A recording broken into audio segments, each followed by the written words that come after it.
ಪಂಚಾಯಿತಿ ವಿಶೇಷ ಕಾರ್ಯಕ್ರಮಕ್ಕೆ ತಮಗೆ ಸ್ವಾಗತ. ಇವತ್ತು ನಾವು ಮಲೆನಾಡು ಪ್ರದೇಶದ ಶಿವಮೊಗ್ಗ ಜಿಲ್ಲೆಯ ವ್ಯಾಪ್ತಿಯ ಶಿವಮೊಗ್ಗ ತಾಲೂಕಿನ ಸಂಬಂಧಪಟ್ಟಂತ ಹಾರ್ನಹಳ್ಳಿ ಗ್ರಾಮ ಪಂಚಾಯತಿ ವ್ಯಾಪ್ತಿಯಲ್ಲಿ ಇದ್ದೀವಿ. ಹಾರ್ನಹಳ್ಳಿ ಗ್ರಾಮ ಪಂಚಾಯತಿ ವ್ಯಾಪ್ತಿಯಲ್ಲಿ ಬಂದ್ರೆ ಬಹಳ ಸರಳವಾಗಿ ಮತ್ತೆ ಅಭಿವೃದ್ಧಿಯತ್ತ ಸಾಕ್ತಕ್ಕಂಥ ಒಂದು ಪಂಚಾಯತಿ ಅಂತಕ್ಕಂಥ ಹೇಳಬಹುದು. ಈ ಒಂದು ಪಂಚಾಯತಿ ಮಟ್ಟದಲ್ಲಿ ಬಂದ್ರೆ ಇವತ್ತು ಶೈಕ್ಷಣಿಕವಾಗಿ ಕೂಡ ಅಷ್ಟೇ ಮಹತ್ವದ ಕಾರ್ಯಗಳನ್ನ ಮಾಡಿಕೊಂಡು ಗ್ರಂಥಾಲಯದ ವ್ಯವಸ್ಥೆ ಆಗಿರ್ಬೋದು, ಇವತ್ತು ಶಾಲೆಗಳ ಅಭಿವೃದ್ಧಿ ಆಗಿರ್ಬೋದು, ವಿದ್ಯಾರ್ಥಿಗಳಿಗೆ ಪ್ರೋತ್ಸಾಹ ಕೊಡ್ತಕ್ಕಂಥ ಕೆಲಸಗಳನ್ನ ಮಾಡ್ಕೊಂಡು ಇವತ್ತು ಇನ್ನೊಂದು ವಿಚಾರದಲ್ಲಿ ಬಂದ್ರೆ ಏನಂದ್ರೆ ಸ್ವಚ್ಛತೆಗೆ ಮೊದಲ ಆದ್ಯತೆ ಕೊಡ್ತಕ್ಕಂಥ ಒಂದು ಪ್ರಯತ್ನಗಳನ್ನ ಇಲ್ಲಿ ಮಾಡ್ತಾ ಇದ್ದಾರೆ. ಕಸ ವಿಲೇವಾರಿ ಘಟಕನೂ ಕೂಡ ಬಳಕೆ ಆಗ್ತಕ್ಕಂಥದ್ದು. ದಿನನಿತ್ಯ ಕಸ ಸಂಗ್ರಹಣೆ ಮಾಡ್ಕೊಂಡು ಇವತ್ತು ಘನತ್ಯಾಜ್ಯ ವಿಲೇವಾರಿಗೆ ಏನಂತಂದ್ರೆ ವಿಲೇವಾರಿ ಮಾಡ್ತಕ್ಕಂಥ ಒಂದು ವ್ಯವಸ್ಥೆಯಲ್ಲಿ ಕೆಲಸಗಳನ್ನ ಮಾಡ್ಕೊಂಡು ನೋಡ್ತಾ ಇದ್ದಾರೆ.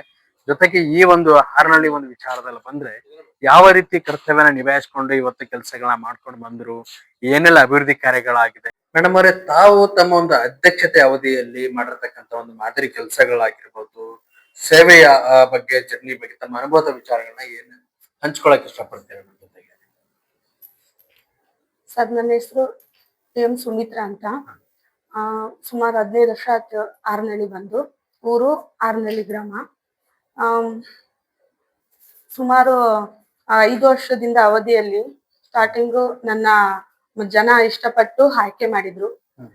2 ವರ್ಷ ಉಪಾಧ್ಯಕ್ಷ ಆದೆ, ಮತ್ತಿನ್2 ವರ್ಷ ಅಧ್ಯಕ್ಷ ಆದೆ. ನನಗೆ ಸ್ಟಾರ್ಟಿಂಗ್ ಬಂದಾಗ ನನಗೆ ಗ್ರಾಮ ಪಂಚಾಯಿತಿ ಮಾಹಿತಿ ಏನೂ ಗೊತ್ತಿರ್ಲಿಲ್ಲ.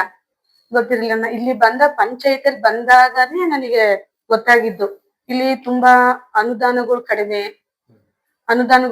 ಆ ಅನುದಾನದಿಂದ ಜನ ಪಂಚಾಯತಿ ಕಂದಾಯ ಕಟ್ಟಿದಷ್ಟೇ ಅನುದಾನ ಉಪಯೋಗಿಸಿಕೊಂಡು ನಾವು ಜನಗಳನ್ನ ಸೇವೆ ಮಾಡ್ತಾ ಇದ್ವಿ. ಸುಮಾರು ವ್ಯವಸ್ಥೆ ಕುರಿತಂತ ಅದೆಲ್ಲ ಹೇಳ್ಬೋದಲ್ಲ? ನಂದು 2 ವರ್ಷ ಅವಧಿಯಲ್ಲಿ 17 ಜನ ನಾವಿರೋದು. 17 ಜನದಲ್ಲಿ ಒಂದು ಸಭೆಯಲ್ಲಾಗಿರ್ಬೋದು, ಒಂದು ಸಾಮಾನ್ಯ ಸಭೆಯಲ್ಲಾಗಿರ್ಬೋದು, ನಮ್ಮ 17 ಜನರಲ್ಲಿ ಚರ್ಚೆ ಮಾಡ್ಕೊಂಡು ನಾವು ಮುಂದುವರಿತಿದ್ದು. ಇಂಥ ಕೆಲ್ಸ, ಇಂಥ ಅಮೌಂಟ್ ತಗೊಂಡು ಇಂಥವ್ ಹಾಕೊಂಡ್ರೆ ಉಪಯೋಗ ಅಂತಂದು ಸುಮಾರು ಗ್ರಂಥಾಲಯ ತುಂಬಾ ಚೆನ್ನಾಗ್ ಮಾಡಿದ್ವಿ. ಮತ್ತೆ ಶಾಲೆಯ ಅಭಿವೃದ್ಧಿ, ಶೌಚಾಲಯ, ಫಸ್ಟ್ ಮೇನ್ ಮಕ್ಳಿಗೆ ಶೌಚಾಲಯನ ಕಟ್ಟಿಸ್ಕೊಟ್ವಿ. ಆಮೇಲೆ ನಮ್ಮ ಬರೋ ಪಂಚಾಯತಿ ಫಂಡ್ ಇಂದ ನಮ್ಮ ಪಂಚಾಯತಿಗೆ ಅನುದಾನ ಆಗ್ಲಿ ಅಂತೇಳಿ ನಾವು ಸುಮಾರು 25 ಲಕ್ಷದ್ದು ಬ್ಯಾಂಕ್ ಕಟ್ಟಿದ್ವಿ. ಕಟ್ಟಿಂದ ಅದರಿಂದ ಬರೋ ಅನುದಾನ ಪಂಚಾಯತಿಗೆ ಮೀಸಲಾಗಿಟ್ಟಿವಿ. ಆಮೇಲೆ 173 ಸೈಟ್ ಜನಗಳಿಗೆ, ಬಡ ಜನಗಳಿಗೆ, ಆದಷ್ಟು ಬಡ ಜನಗಳಿಗೆ ನಾವು ಮಾಡ್ಕೊಟ್ಟಿದ್ದು.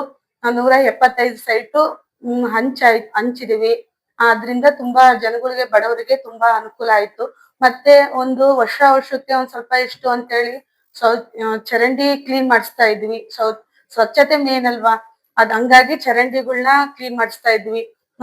ನಮ್ಮೂರಲ್ಲಿ ನೀರಿಂದು ತುಂಬಾ ಕಡಿಮೆ ಇತ್ತು.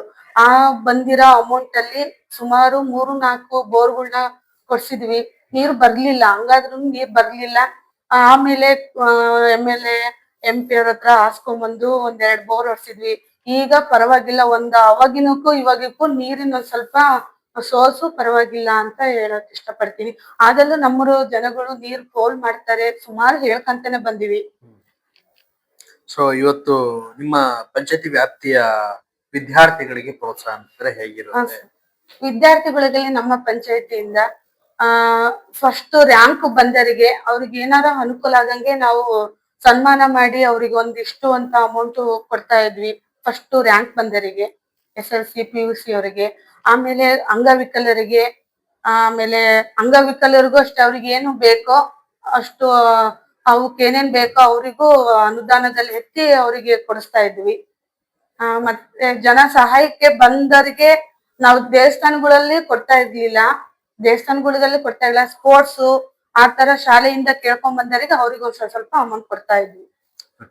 ಈಗ ಅವಧಿ ಮುಕ್ತಾಯ ಆಗಿರ್ತಕ್ಕಂತ ಒಂದು ಸಂದರ್ಭದಲ್ಲಿ ಏನ್ ಅನ್ಸುತ್ತೆ, ಇನ್ನು ಮುಂದಿನ ದಿನಗಳಲ್ಲಿ ಏನೆಲ್ಲ ಮಾಡ್ಬೋದಾಗಿತ್ತು ಅನ್ನೋದು? ಸ್ಟಾರ್ಟಿಂಗು ನಮಗೆ ಏನು ಗೊತ್ತಿರ್ಲಿಲ್ಲ ಸರ್.